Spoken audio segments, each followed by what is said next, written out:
Bonjour à toutes et à tous, nous sommes mercredi, il est 18h30 et on se retrouve pour notre traditionnel tuto.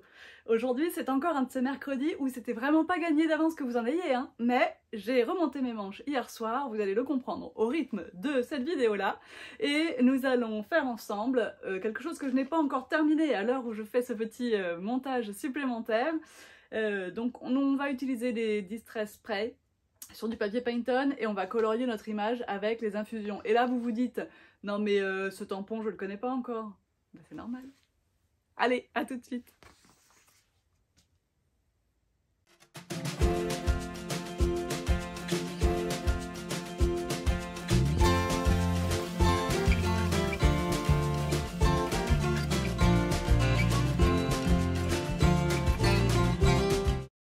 C'est parti pour notre tuto. Aujourd'hui, on va prendre une page de papier Pantone et on va travailler avec un nouveau tampon All & Create et des sprays et des infusions. Alors en fait, c'est un tuto express parce que on est mardi 22 mars à 18 h quand je commence à filmer et il faut que ce soit prêt, tout monté avec article du blog pour mercredi 23 mars 18h30 sur YouTube. Donc, comme je vous l'ai toujours dit, quand on veut aller vite, on prend des sprays pour faire ses fonds. Alors comme les sprays Distress sont arrivés depuis peu dans la boutique, eh bien je vous les montre un peu plus en détail, donc je les sors systématiquement en ce moment. Mais évidemment, si vous avez des sprays Dylusion, ou si vous avez des sprays Lindy's, ça marchera de la même façon. Pour ce fond-là, utilisez principalement des sprays non pailletés et en touche finale éventuellement un spray pailleté. Attention à ne pas mettre trop de paillettes. En ce qui concerne les couleurs aujourd'hui, j'ai choisi Spoon Sugar en premier, Kitsch Flamingo, Bundle Sage et Fried Burlap. Pourquoi Fried Burlap? Parce que c'est un marron avec vraiment du vert dedans. On le voit nettement quand ça sèche. Donc ça va bien aller avec le Bundle Sage qui est un vert tendre, qui lui-même va très bien avec les roses que j'ai choisis. Alors vous voyez, sur le papier Pantone, il y a une réaction un petit peu particulière des encres. Le papier Pantone est un papier multitechnique, mais n'est pas spécialement un papier qui aime être vraiment très mouillé. Par exemple, vous ne ferez pas de jolies aquarelles sur le papier Pantone. Je veux dire, c'est très difficile de colorier, même avec des graphitines par exemple. Le peu d'eau que vous allez ajouter au pinceau va faire pelucher le papier, ça va être compliqué. Mais pour des sprays, par contre, ça va le faire. Vous allez bien faire sécher tranquillement. Alors vous voyez que je me concentre surtout à éviter les effets gouttières sur le côté de mon papier. Si vous avez bien vu au départ, j'ai simplement coupé ma feuille en deux, ce qui fait que là je suis sur un format A5, donc soit je suis sur une très très grande carte, soit je suis sur quelque chose que je vais accrocher au mur ou intégrer dans un art journal au format A5, enfin voilà. Cette page d'ailleurs pourrait tout à fait être faite à l'intérieur d'un art journal. Ça pourrait aussi être un art journal dont les feuilles sont mobiles et on les assemble à la fin ou par le biais de reliures en disque par exemple. Bon, là je vais tricher un peu, c'est un peu long à faire sécher, donc je vais dégainer une autre feuille qui est déjà sèche, mais je vous montre quand même qu'en cours de séchage, je rajoute des gouttelettes d'eau pour faire réagir mes sprays Distress parce que ce sont pas des sprays Distress pour rien, ils sont un petit peu comme les Distress en pâte, ils réagissent aussi très joliment à l'eau et j'adore le faire quand c'est en cours de séchage. Alors je parle vite parce que j'ai été vite pour faire le tuto, je suis sur un rythme effréné aujourd'hui, donc c'est encore pire que d'habitude. Je suis désolée. Allez, on est reparti sur un fond sec. Vous voyez celui que je venais de faire avec vous, il est juste en haut, comme ça je vous prouve bien que je n'ai pas triché. Le fond sec, je l'avais fait juste avant, comme ça il est un peu plus sec. Et je choisis une des grandes planches, enfin la grande planche nouveauté de All & Create au magasin. Je sais plus son numéro là, mais bien sûr je vous remets tout ça sur le blog avec les liens évidemment, pour trouver facilement ce que vous cherchez dans la boutique Tout en Colle. Le blog c'est toutentuto.com, mais vous le savez à force. Donc je prends la tasse de café et je vais faire donc comment dire, oui peut-être un home déco, alors on peut dire comme ça, ou une page de art journal, en tout cas ce sera pas spécialement une carte. Alors du coup je le mets pas en bas, la tasse sera mon élément principal, et je vais la tamponner non pas pour la tasse, mais pour le tour, parce que pour la tasse je vais faire un collage, parce que mon fond est quand même déjà relativement chargé. Comme c'est un tampon clear, je dois mettre ma petite mousse dans la Misty, évidemment. Hop, je tiens ma feuille avec les aimants. Mais que la Misty est tellement aimantée que j'ai mis un scotch, un masking tape bien costaud sur mes aimants, enfin notamment le gros là, pour pouvoir le récupérer plus facilement. Donc, l'encre Versafine, j'aurais pu prendre de l'encre Archival aussi. Je choisis la Versafine, je tamponne bien comme il faut. En plus, c'est le premier tamponnage, je ne l'ai pas fait une première fois sur une feuille de brouillon, donc je ne lésine pas sur l'encre, et malgré tout, je ferai 2 passages. Donc là, j'utilise toujours une petite éponge pour maroufler, là, sur dessus. Je n'ai pas besoin d'un outil supplémentaire. Et après le deuxième passage à l'encre, voilà ce qu'on obtient.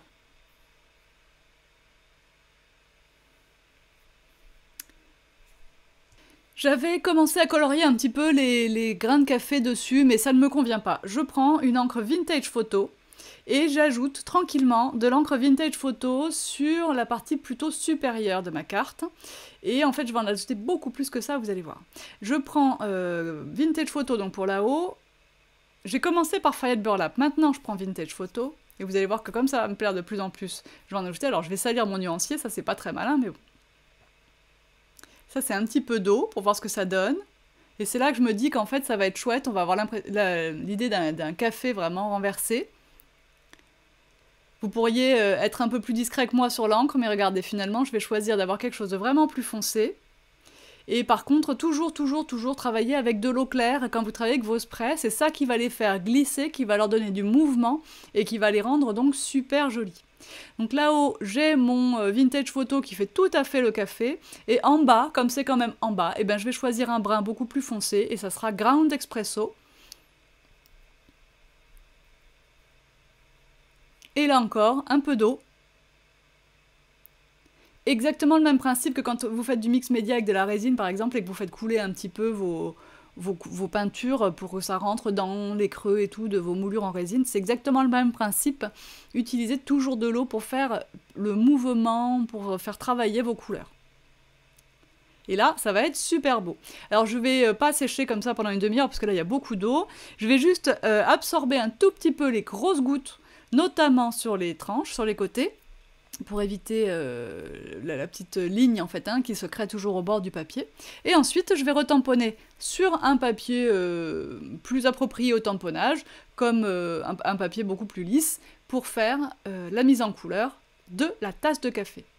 J'aurai donc sur mon fond mes sprays et les textures qui sont déjà sur le tampon autour de la tasse, et la tasse elle sera en relief dans des couleurs qui vont me plaire. J'espère à vous aussi.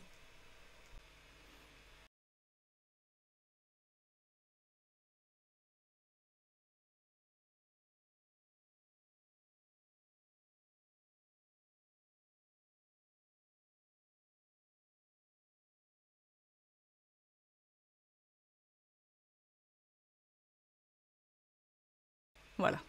Mais regardez la différence. C'est quand même assez net déjà avec juste la qualité d'image d'une caméra. Donc vous vous rendez bien compte. Hein. Ça, c'est un papier DCP. 350 grammes. Donc je détourne ma tasse. Je vais passer bien sûr un coup de feutre noir sur les tranches de mon découpage parce que je n'ai pas laissé de bord blanc. C'est très facile à découper, hein, franchement, c'est pas un motif compliqué. Pour ça, je prends mes ciseaux T-Molds, je les aime beaucoup. Ici, c'est la petite taille.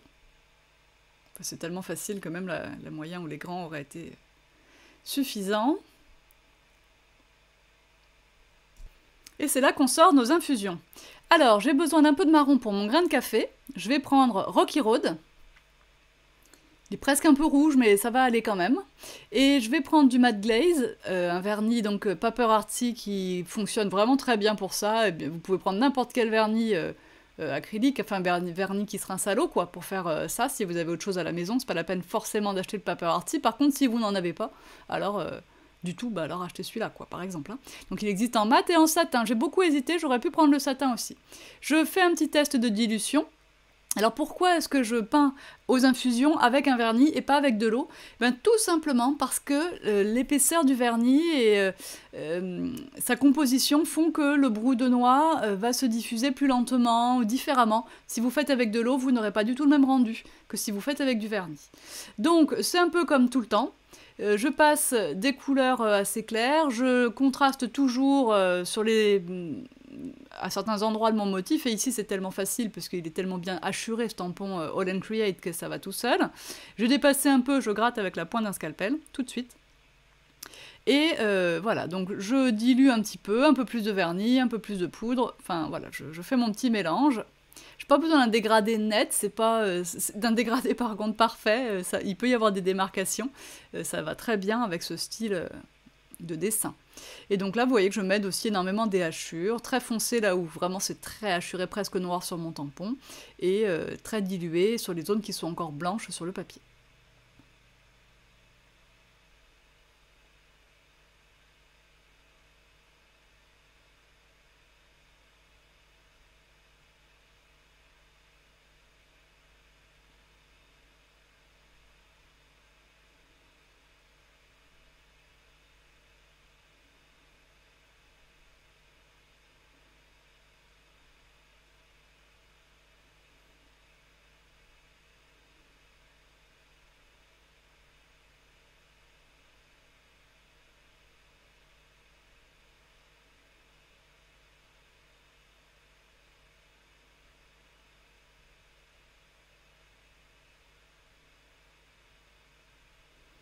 Allez, je remets un peu d'infusion.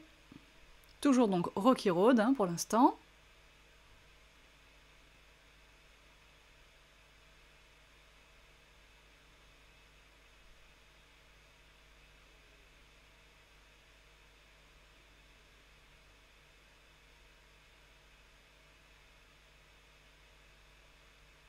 Concernant les pinceaux, je travaille toujours maintenant avec les pinceaux Fit synthétiques, donc qui ont ce manche vert. Alors déjà c'est bien parce que dans la gamme Fit synthétique, il y a toutes les tailles, donc des ronds, des langues de chat et des plats. Donc ça c'est déjà pas mal, et des spalters. Et donc c'est joli sur mon bureau d'avoir tous les pinceaux de la même gamme, et c'est très agréable, surtout de peindre avec. J'apprécie énormément le fait que leur manche ne soit pas laquée. Je trouve la prise en main très agréable. Et les poils alors, elles sont d'une douceur, elles ne laissent aucune trace, enfin, c'est vraiment un bonheur de travailler avec ça. Allez, on continue, on termine plutôt, on fait attention, on réfléchit bien au contraste, on regarde bien où sont les hachures sur le tampon. Et maintenant, on va faire l'étiquette. Alors pour rester un peu dans l'esprit, mais je ne vais pas rajouter du rose, je vais aller plutôt dans des teintes un petit peu vintage qui me plaisent, et je vais prendre Slate Blue. Alors je dois rincer mon pinceau. Pour ça, je ne vais pas aller jusqu'à l'évier, je vous ai dit, je suis pressée, j'ai pas le temps. Donc je prends le pchit, je rince le pinceau sur la table. J'ai un bout de sopalin qui est déjà bien usagé, donc je vais le finir. Voilà. Je rince le pinceau, enfin j'essuie le pinceau également, et voilà. Donc Slate Blue, je l'ai déjà versé, c'est pas la peine que j'en reverse. Du vernis, j'en ai assez, et hop, je recommence exactement la même chose avec mon Slate Blue.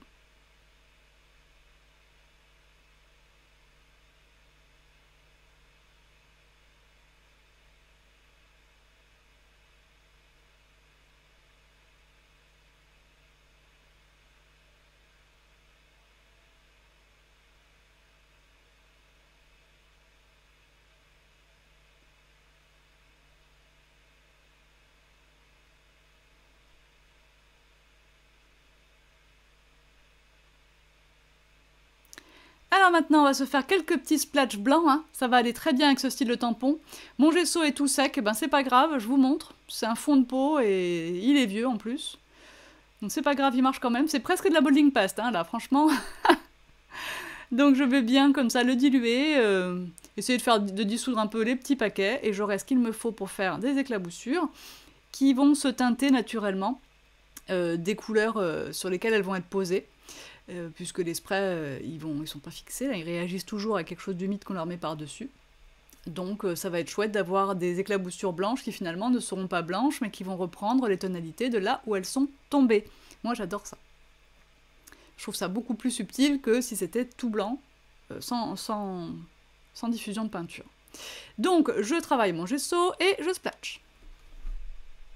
J'enlève la jolie tasse, évidemment. Et alors, je vais m'arranger pour avoir des petites taches, des grosses taches. Là, j'en ai mis un peu sur mon pull, alors j'essuie tout de suite. Surtout que c'est un pull que j'aime bien, en plus.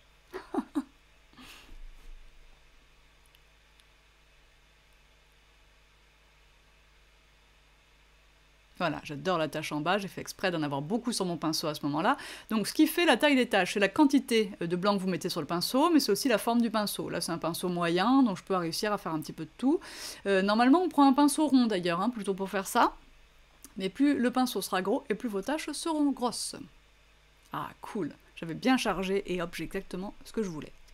C'est pas toujours le cas avec les splotches. Voilà, donc là j'en ai suffisamment. Ma tasse, elle sera posée au milieu, sera collée au milieu, hein, évidemment, à sa place. On va ajouter au stylo gel blanc quelques détails directement sur la tasse. Et on va aussi ajouter des petits points. Alors sur l'étiquette, on voit des petits pois, des gouttes. Je décide de m'en servir pour ajouter du blanc à ces endroits-là, avec un Crystal Drop blanc. Alors, si on n'a pas de Crystal Drop, eh ben, on peut faire avec de la peinture, évidemment, et éventuellement une goutte de Glossy Accent par-dessus, pour faire le volume.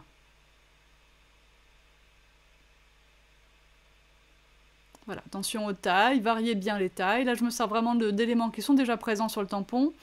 Il n'y en a qu'une que je vais rajouter, je crois, je sais plus où. Oui, celle-là, là, elle n'est pas présente sur le tampon, je la rajoute parce que je trouve que c'est bien. Ça me plaît. Ensuite, je passe au stylo gel blanc, je crois, à ce moment-là. Ouais, c'est ça. Donc je fais des petits accents sur le côté où c'est le plus foncé. Voilà, alors c'est juste parce que ça fait joli. Hein. Voilà.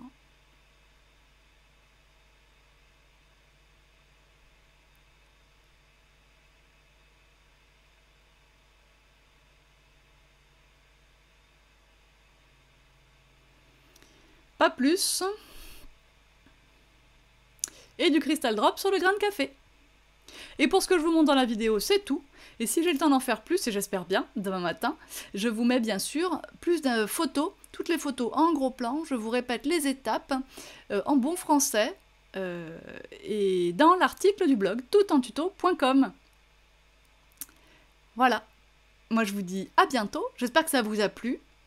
N'oubliez pas que les algorithmes adorent les commentaires, donc plus vous laissez de commentaires, de pouces bleus, plus YouTube, même par rapport au blog, hein, si vous commentez dans le blog, ou quand vous voyez une publication Instagram, plus vous commentez, et ben, plus les réseaux sociaux sont susceptibles de montrer nos publications à des gens qui ne nous connaissent pas encore. Donc ce que je vous dis là, c'est valable pour moi, mais pour n'importe quel créateur de contenu que vous appréciez. Voilà. Bon, et puis nous, faut dire aussi qu'on adore ça, hein, avoir des commentaires. Ça flatte un peu notre ego.